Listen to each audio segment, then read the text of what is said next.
अनामिका, ये सिर्फ एक कहानी नहीं, एक डरावना सच है। इसे सुनकर आप लोगों के रोंगटे खड़े हो जाएंगे। तो कहानी को सुनते रहिए, डर का मज़ा लेते रहिए और हमारे चैनल को सब्सक्राइब ज़रूर कीजिए। किले नुमा चार दीवारी में कैद इस गांव का नाम बलदेवगढ़ है, जहां अब कोई नहीं आता है, क्योंकि आने वाले तो आ जाते हैं पर कभी यहां से अपनी दुनिया में वापस नहीं जा पाते। कहते हैं कुछ साल पहले पास के गांव में एक आदमी बलदेवगढ़ के केंद्र में बसे राजा बलदेव की हवेली तक पहुंच गया था और वापस निकल अपने घर भी आ गया। उसकी हिम्मत को देख मन ही मन गांव वालों ने भी मन बना लिया कि वो भी जाकर देखेंगे कि आखिर बलदेवगढ़ में क्या राज छिपा है। क्या पता कहीं राजा महाराजाओं का खजाना ही मिल जाए। लेकिन रात में उस आदमी के घर में कुछ ऐसा हुआ कि उसका पूरा परिवार खत्म हो गया और वो खुद ऐसे सदमे में गया कि सालों से उसके लिए एक मुख्य द्वार के पास बदहवास पड़ा है ताकि कोई और अंदर ना जाए। पर काल को कौन रोक सकता है, वो तो घटित होकर ही रहता है।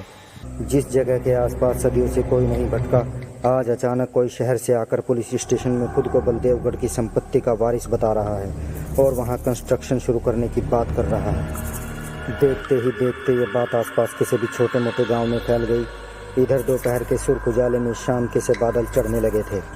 शहर से आया वीर प्रताप वहां के दरोगा के साथ अपनी प्लानिंग के बारे में डिस्कस कर रहा था और साथ में उसकी गर्लफ्रेंड भी थी। दरोगा ने भी उसे खूब समझाया, लेकिन वीर ये मानने को तैयार ही नहीं था कि प्रेत और आत्माओं जैसा कुछ भी होता है। उसने दरोगा को आड़े हाथ लेते हुए कहा, देखे दरोगा जी, ये भूत प्रेत जैसी बातें तो आप कोर्ट में भी साबित नहीं कर पाएंगे, इसलिए बकवास की बात तो कीजिए मत। और सुना है मैंने कि रिटायर होने वाले आप आज भी सरकारी क्वार्टर के टपकते छत के नीचे ही रहते हैं। लगे हाथ आपके लिए भी एक डुप्लेक्स बनवा दूं तो कैसा रहेगा। दरोगा एक पैनी मुस्कान के साथ हामी भर देता है, जिस पर वीर अपनी कुर्सी से उठते हुए कहता है, तो तैयार। इस बात का ख्याल रखिए कि काम एक बार शुरू होने के बाद रुकना नहीं चाहिए। वीर और दरोगा अपनी बातें कर ही रहे थे, तभी हवलदार बाहर से दौड़ता हुआ अंदर आया और घबराते हुए बोला, साहब गजब हो गया, गांव वाले इधर पुलिस स्टेशन की तरफ ही आ रहे हैं। लगता है उन्हें पता चल गई ये बात। सुनकर ही दरोगा के माथे पर पसीना चमकने लगता है और वो कहता है, सर आप यही बैठिए, हम लोगों को समझा कर आते हैं। पर वीर उसकी बात कहाँ मानने वाला था। उसने कहा, गांव वाले चाहते क्या हैं। बाहर पहुंचते ही वो जो नज़ारा सामने था उसे देखते हुए एक पल को दरोगा भी चक्कर खा जाता है। सामने सैकड़ों की संख्या में गांव वाले मौजूद थे और सभी के हाथ में मशाल देखकर ऐसा लग रहा था जैसे सबके सिर पर खून सवार है। इससे पहले कि दरोगा कुछ कहता और करता, वीर आगे बढ़ते हुए बोलता है, गांव वालों, मैं हूँ वीर प्रताप सिंह, बलदेवगढ़ का मौजूद वारिस।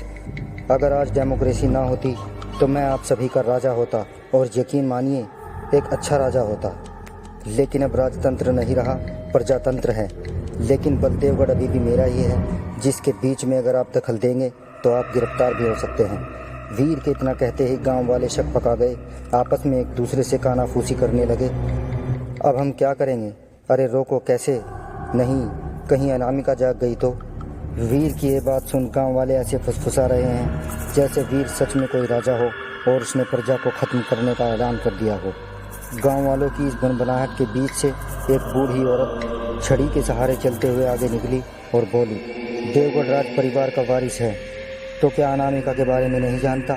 सोच क्या रहा है, वही राजकुमारी अनामिका जिसके कहर से तेरा खानदान राजा से रंग बन गया। फ्लैशबैक। बात आज से 150 साल पहले की है, जहां बलदेव प्रताप सिंह यहाँ का राजा हुआ करता था। उनकी 2 संतानें थी, पर अलग अलग रानियों से, राजकुमारी अनामिका और राजकुमार भैरव। भैरव शास्त्र से लेकर शस्त्र तक कला में माहिर था, तो राजकुमारी अनामिका सुंदरता के साथ साथ हर विद्या में भैरव से एक कदम आगे थी। इसीलिए आगे चलकर महाराज बलदेव ने राज्य की बागडोर राजकुमारी अनामिका के हाथों में देने का तय किया। पर भैरव ये बर्दाश्त नहीं कर पाया और उसने राजकुमारी के साथ साथ महाराज बलदेव को भी खत्म कर दिया और खुद महाराज बन बैठा। फिर बलदेव की प्रजा पर अपनी मनमानी करने लगा और न जाने कितने ही प्रजा को मौत के घाट उतार दिया। पर राजकुमारी अनामिका की आत्मा ने ये सब कुछ ज़्यादा दिन नहीं चलने दिया और उसके कहर से पूरा बलदेवगढ़ कांप गया और भैरव पागल हो गया। अनामिका से उसकी जान बचाने के लिए भैरव की मां ने तंत्र मंत्र की मदद से अनामिका की आत्मा को गुड़िया में कैद कर ली, वहीं चौखट में ठोक दिया और राजमहल छोड़ कहीं दूर चली गई। उसके बाद से पूरे बलदेवगढ़ पर उसका साया है, वहां जाने की हिम्मत किसी की नहीं हुई। ऐसा नहीं कि ये सारी बातें वीर को पता नहीं, पर आज मॉडर्न ज़माने में रहकर वह ऐसी बातों पर विश्वास नहीं करता है। इसलिए पुलिस स्टेशन के बाहर गांव वालों के सामने खड़ा वीर उस बुढ़िया को कहता है, दादी अम्मा, अच्छे से जानता हूँ अनामिका की कहानी। ये सब कहने सुनने की बात है। भूत पिशाच और विक्रम बेताल, मुझे तो लगता है आप लोग मेरी संपत्ति पर कब्जा करना चाहते हैं। इस बात पर दरोगा चापलूसी करते हुए कहता है, इसके लिए मैं आप सबको गिरफ्तार भी कर सकता हूँ। इस पर बुढ़िया ने कहा, चलो सब वापस अपने अपने घरों में बंद हो जाओ, मरने दो इसे, विनाश काले विपरीत बुद्धि। उनके जाते ही वीर अपनी गर्लफ्रेंड और इंस्पेक्टर के साथ बलदेवगढ़ किले की तरफ निकल जाता है और पीछे से पुलिस बैकअप भी। किले के गेट पर उसे वही पागल आदमी दिखता है जो उसे अंदर जाने से रोकने की कोशिश करता है, लेकिन वीर उसे उड़ाता हुआ अंदर चला जाता है और अपने बगल में बैठे दरोगा की तरफ एक भीगी मुस्कान देते हुए कहता है, अब इतनी सी छोटी सी बात तो आप संभाल ही लोगे। वीर का ये रवैया देख दरोगा के सर से पसीना टपकने लगता है। वीर की गाड़ी जैसे ही किले के अंदर जाती है, वो बड़ा दरवाज़ा अपने आप बंद हो जाता है। मौसम बदलने लगता है और तेज़ हवा भी चलने लगती है। वो गांव के अंदर महल की तरफ काफ़ी अंदर तक जा चुके थे। अचानक दरोगा ने देखा कि उनकी बैकअप टीम तो है ही नहीं। वो ज़ोर से चिल्लाता है, वीर गाड़ी रोको। इस बार दरोगा की आवाज़ में सचमुच के दरोगा जैसी बात थी। तीनों गाड़ी से नीचे उतरे। दरोगा पीछे की ओर देखता है, पर उसे बैकअप टीम की गाड़ी नहीं दिखाई दे रही थी। भागता हुआ वो थोड़ा पीछे गया तो उसने देखा कि गाड़ी पलटी हुई है और बैकअप टीम की सरकटी लाश पेड़ पर लटकी हुई है और उनका सिर गिद्ध अपने पंजों में फंसाए उड़ रहा था। ये नज़ारा देख वीर की गर्लफ्रेंड चीख पड़ती है, इतनी बुरी तरीके से किसने मारा? हो ना हो यहाँ लुटेरे छिपे बैठे हैं। इस बात पर इंस्पेक्टर बोलता है, लुटेरे नहीं अनामिका, हमें यहाँ नहीं आना चाहिए था। वीर उसे कुछ कहने ही वाला था, तभी अचानक से उसे चहल पहल की आवाज़ सुनाई दी। वीर आवाज़ का पीछा कर आगे बढ़ा ही था कि उसने जो देखा उसे देख उसकी आंखें फटी की फटी रह गई। यहाँ तो पूरा बाजार लगा हुआ है, किसी पुराने ज़माने का बाजार, जैसे कि किसी राजा महाराजा के ज़माने का हो। वो उन्हें देखकर कहता है, मुझे तो लगा ही था कि यहाँ कोई कब्जा करके बैठा है, भूत की कहानी बना के लोगों को यहाँ से दूर रखता है। इतने में दो आदमी सामने बात करते हुए आते हैं। इससे पहले कि वीर उससे कुछ कहता, वो दोनों आदमी वीर के जिस्म से किसी आत्मा की तरह गुजर जाते हैं।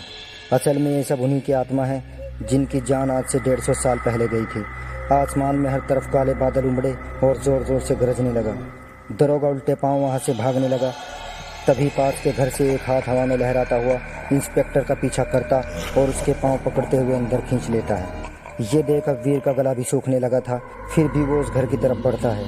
जैसे ही वो दरवाजे के पास पहुंचता है, उसने अंदर देखा तो गिद्ध इंस्पेक्टर के सिर पर अपने पंजे को फंसाए वीर के सामने ही उड़ गया।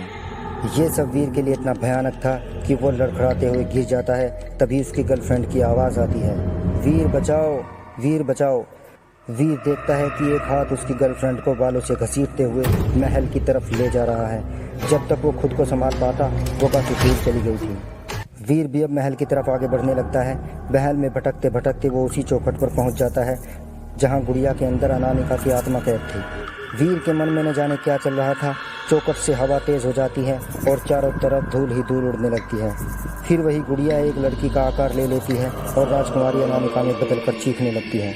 150 साल इंतजार किया है इस दिन का मैंने, और देखो आज कौन आया है, इस राजघराने का वारिस। 150 साल से ही कुछ नहीं बदला। वो भी दरिंदा था और वैसे तू भी दरिंदा है। अपने लालच के लिए किसी को भी रास्ते से हटा सकता है। ये सब कुछ आज ही खत्म होगा, यहीं तेरे साथ। इतना कहते ही अनामिका उसे गले से पकड़ के उठा लेती है। वीर चीखते रहता है, मुझे छोड़ दो, मुझे छोड़ दो। अनामिका ने उसे ऐसे जकड़ा था कि उसका पूरा शरीर एक गड्ढे में बदलने लगा, जिसे अनामिका ने वहाँ पर लगे एक कील में रोड में धंसा दिया। आज भी वीर गुड्डा बनकर उसी महल में लटका है और उसके बगल में उसकी माशूका। कहते हैं आज भी प्रेत आत्मा वहाँ मौजूद है, पर लोगों को कोई नुकसान नहीं पहुँचाती। सरकार ने भी इस जगह को टूरिस्ट प्लेस बना दिया है, जहाँ लोग अब घूमने आते हैं और इस चहल पहल की आवाज़ भी महसूस करते हैं। पर आज भी रात में आने की हिम्मत कोई नहीं करता, क्योंकि अनामिका आज भी नहीं है। तो प्यारे दोस्तों, कहानी को अपने दोस्तों में शेयर कीजिएगा और हमारे चैनल को सब्सक्राइब कीजिए। बहुत बहुत शुक्रिया।